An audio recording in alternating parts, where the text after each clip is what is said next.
U.S. President Donald Trump said on Tuesday Google's search engine was hiding fair media coverage of him and said he would address the situation, taking a swipe at the internet giant without providing evidence or giving details of action he might take. The company, part of Alphabet Inc., denied any political bias in its search engine. Sponsored Trump's economic advisor, Larry Kudlow, later told reporters that the White House was taking a look at Google, saying they would do some investigation and some analysis, without providing further details. Trump's criticism and threat of action to somehow restrict Google was his latest attack on a major tech company, following a series of tweets about Amazon.com, which he has accused of hurting small businesses and benefiting from a favorable deal with the U.S. Postal Service. Last week, without mentioning specific companies, he accused social media companies of silencing millions of people in an act of censorship, without offering evidence to support the claim.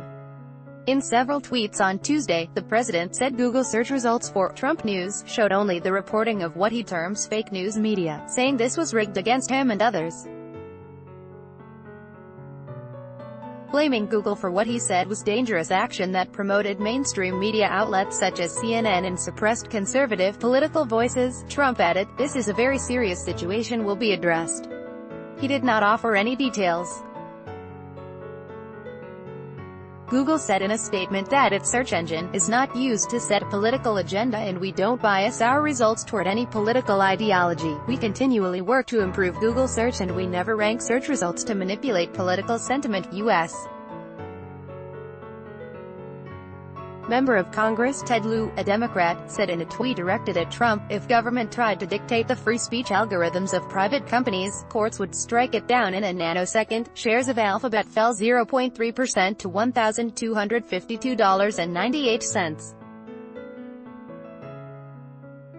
Trump's criticism of media. While the exact science behind Google searches on the internet is kept secret, its basic principles are widely known.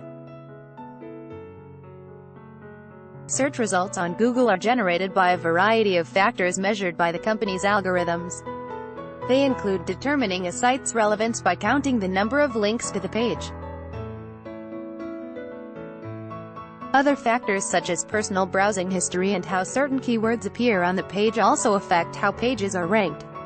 Popular news sites such as CNN.com and NYTimes.com, which many readers link to, can appear higher in searches based on such factors.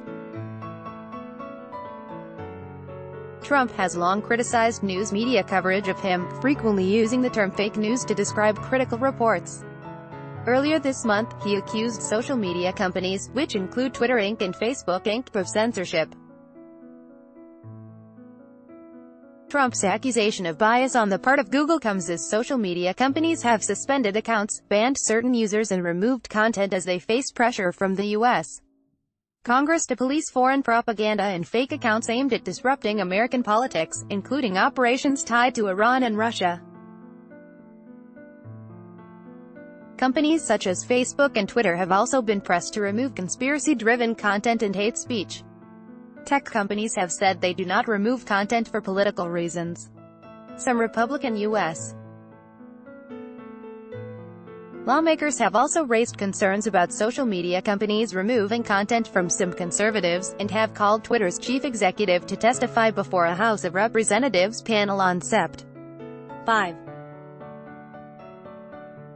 Earlier this month, Alphabet's YouTube joined Apple Inc. and Facebook in removing some content from InfoWars, a website run by conspiracy theorist Alex Jones. Jones was also temporarily suspended on Twitter. Trump and the White House did not provide any detail on how they would probe Google, but the new Republican chair of the Federal Trade Commission, Joseph Simons, said in June that the agency would keep a close eye on big tech companies that dominate the Internet. Reporting by Susan Heavey, additional reporting by Ken Lee in New York and Chris Sanders in Washington, editing by Francis Carey.